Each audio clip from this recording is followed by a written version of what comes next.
रीत के घर जाते हैं और वहाँ रखी चुड़ैल वाली किताब खोल देते हैं, जिस वजह से सभी चुड़ैलें आजाद हो जाती हैं। दिव्यांग, जितिन और रीत किचन में छुप जाते हैं, पर चुड़ैल उनको ढूंढ लेती है। पर तभी रीत के पापा आकर उन तीनों को बचा लेते हैं और अपनी गाड़ी में बैठा कर ले जाते हैं। फिर दिव्यांग और जितिन को पता चलता है कि चुड़ैल की किताब रीत के पापा की है। क्या आप सच बोल रहे हो अंकल? मैं झूठ क्यों बोलूंगा? उन चुड़ैलों को मैंने ही बनाया है। और कैसे? वो इंसान चुड़ैलों को कैसे बना सकता है? रीत के पापा फिर जितिन को अपने बचपन की एक बात बताते हैं। मैं बचपन में बहुत मोटा था, इसलिए सब मेरा मजाक उड़ाते थे। मेरा कोई भी दोस्त नहीं था। मैं हमेशा अपने कमरे में अकेला रहता था। एक दिन जब मैं स्कूल से वापस आ रहा था तो मुझे एक जादूगरनी मिली। उसको किसी गाड़ी वाले ने टक्कर मार दी थी। आपको तो बहुत चोट लगी है। मैं किसी को बुलाकर लाता हूँ, आपको कुछ नहीं होगा। नहीं, अब मैं नहीं बचूंगी। मेरा अंतिम समय आ गया है।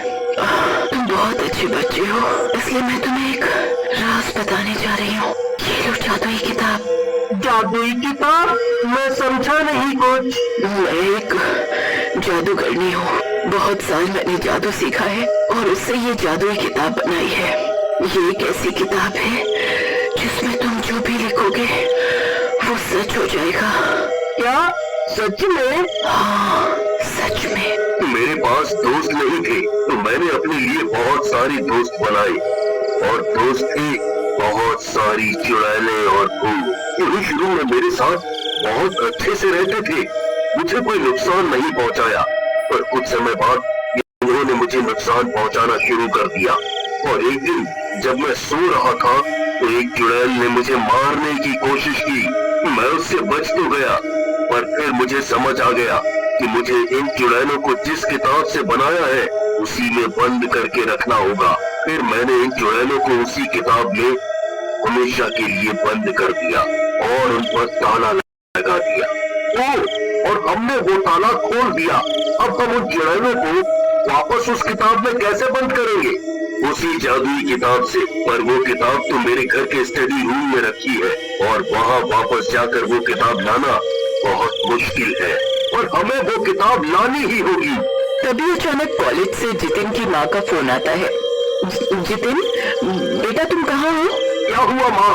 आप इतनी घबराई हुई क्यों हो?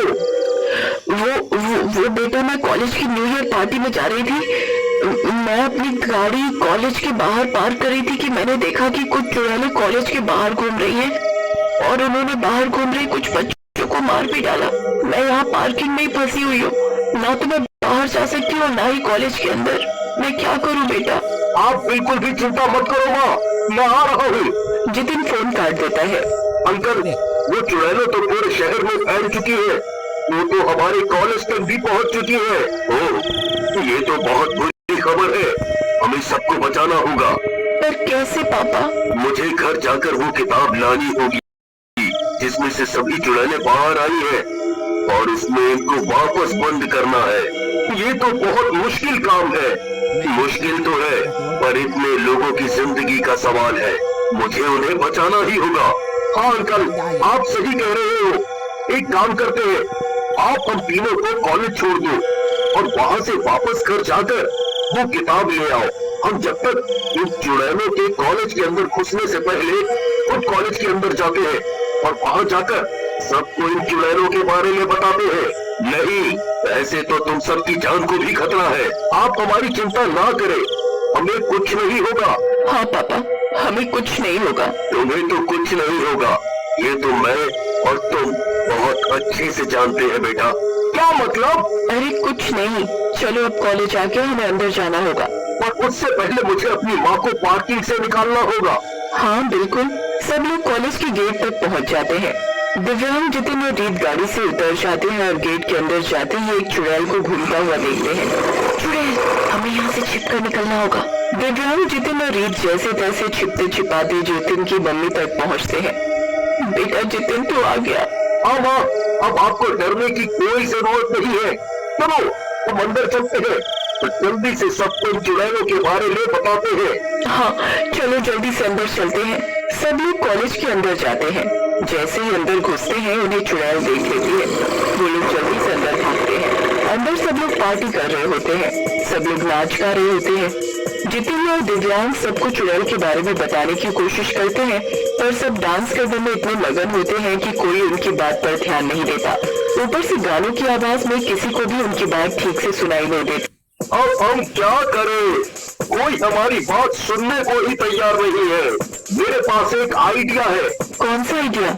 मैं स्टेज पर जाता हूँ और माइक पर जाकर के बोलता हूँ, तो सब मेरी बात सुन लेंगे। अरे वाह, ये तो बहुत अच्छा आइडिया है। चलो जल्दी जाओ, तुम्हें देर नहीं करनी चाहिए। जितिन जल्दी से स्टेज पर जाता है और माइक हाथ में पकड़ता है। हेलो हेलो फ्रेंड्स, प्लीज सब लोग मेरी बात ध्यान से सुनो। तो चुड़ैलें एक किताब से आजाद हो गई है और पूरे शहर में फैल गई है।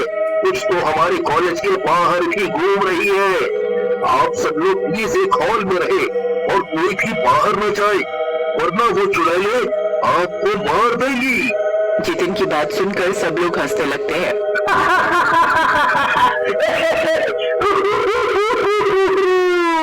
ये क्या मजाक है जितिन? आज न्यू ईयर है, कोई अप्रैल फूल नहीं। सब लोग जितिन पर हंसने लगते हैं। जितिन सबको समझाने की बहुत कोशिश करता है, पर कोई उसकी नहीं मानता और सब नाचने लगते हैं। तभी कुछ चुड़ैल हॉल के अंदर आ जाती हैं और कॉलेज के कुछ बच्चों को पकड़ लेती हैं। बचाओ बचाओ, यहाँ तो सच में चुड़ैल है, ये तो हमें मार डालेगी, कोई बचाओ। चारों तरफ हड़कंप मच जाता है, सब इधर उधर भागने लगते हैं। चुड़ैलें एक एक करके बच्चों को पकड़ पकड़ कर उनका खून पी रही होती हैं और एक चुड़ैल आकर रीत को पकड़ लेती है। बचाओ बचाओ, मुझे बचाओ। रीत बुरी तरह चिल्ला रही होती है और बाकी सब एक दीवार के पीछे छिप जाते हैं। वो चाहकर भी रीत को नहीं बचा पा रहे होते। चुड़ैल रीत को पकड़कर उसका खून पीने लगती है। फिर अचानक वो रीत को धक्का देकर दूर कर देती है। इसमें तो खून ही नहीं है, बच गई तू, वरना अभी मैं तेरा सारा खून पी जाती। खून नहीं है? ऐसे कैसे हो सकता है कि कोई इंसान बिना खून के जिंदा हो? अरे यार, हमें इससे क्या, बस रीत बच गई ना। हाँ, सही कहा। चुड़ैल वहाँ से चली जाती है और सब लोग बाहर निकल आते हैं। चलो अब जल्दी चलो और नीचे बेसमेंट का गेट खोलकर सबको उसमें ले चलते हैं, फिर हम बाहर से ताला लगा देंगे। कॉलेज के सभी लोग उस हॉल के अंदर जाने लगते हैं। धीरे धीरे सभी लोग हॉल में पहुंच जाते हैं और जितिन तुरंत अंदर से हॉल का दरवाजा बंद कर देता है। जल्दी से यहाँ की सारी खिड़कियाँ अच्छे से बंद कर दो। सब लोग जल्दी जल्दी हॉल की सभी खिड़कियाँ बंद करने लगते हैं और तभी एक चुड़ैल खिड़की से अंदर आने लगती है। उस खिड़की पर चुड़ैल है, जल्दी उसे बंद करना होगा। दिव्यांग और जितिन जल्दी से भागकर उस खिड़की तक पहुंचते हैं और जोर से उस चुड़ैल को धक्का मारते हैं और खिड़की को बंद कर देते हैं। सभी लोग बहुत डरे हुए होते हैं और उन्हें कुछ समझ में नहीं आ रहा होता कि ये सब क्या हो रहा है। चुड़ैल जोर जोर से खिड़कियों को पीट रही होती है और अंदर आने की कोशिश कर रही होती है। ऐसे तो ये कांच तोड़कर अंदर आ जाएगी, कोई नहीं बचेगा, आज कोई नहीं बचेगा। हे भगवान, पापा कहाँ रह गए? वो कब उस किताब को लेकर आएंगे? तभी रीत के पापा एक खिड़की पर दिखाई देते हैं। जल्दी ये खिड़की खोलो, जल्दी जल्दी करो, मुझे जल्दी से इसमें सभी चुड़ैलों को बंद करना होगा। तभी अचानक कांच टूटने की आवाज आती है और एक के बाद एक कांच टूटता है और सारी चुड़ैलें अंदर आ जाती हैं और चारों तरफ सब चिल्लाने लगते हैं। चुड़ैलें चारों तरफ फैल गई हैं। इन चुड़ैलों को इस किताब के अंदर ले जाना बहुत मुश्किल है। अगर मैं इन चुड़ैलों को इस किताब के अंदर बंद करता हूँ तो ये लोग भी इनके साथ इस किताब में बंद हो जाएंगे। बस अब एक ही तरीका बचा है, एक ही तरीका। वो क्या? इस किताब के खत्म होते ही सभी चुड़ैलें इसके साथ खत्म हो जाएंगी। तो क्यों ना आप इस किताब को ही जला दे? नहीं, कभी नहीं, मैं ऐसा नहीं कर सकता। और क्यों? आपको इस किताब का इतना लालच है कि हमारी जान की भी परवाह नहीं कर रहे हैं आप। मुझे परवाह है और मुझे कोई लालच नहीं है, बस बात कुछ और है। क्या? वो मेरी बेटी, मैंने रीत को भी इसी किताब से बनाया है। मैंने कभी शादी नहीं की और बस इसलिए प्यारी सी बेटी इस किताब से बना ली। और अगर मैं ये किताब नष्ट करता हूँ तो रीत भी उस किताब के खत्म होते ही खुद ब खुद खत्म हो जाएगी। ओह, तभी रीत हमेशा घर में बंद रहती थी और उसमें इसीलिए खून ही नहीं है।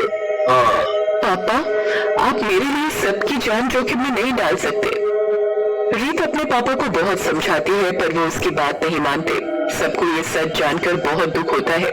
कोई भी रीत को खोना नहीं चाहता था। तभी अचानक एक चुड़ैल पीछे से आकर जितिन को पकड़ लेती है। जितिन को बचाओ पापा, जला दो उस किताब को। कोई रीत की नहीं सुनता और रीत खुद उस किताब को आग लगा देती है। किताब में आग लगते ही सारी चुड़ैलें एक एक करके उस किताब में जाकर जलने लगती है और कुछ ही पलों में सभी चुड़ैलें किताब में जल जाती हैं। रीत भी उस किताब में जलने ही वाली होती है और तभी जितिन अपने हाथ से आग बुझा देता है। किताब का आखिरी पन्ना जलने से बच जाता है, जिसके साथ ही रीत भी उस किताब में जलने से बच जाती है।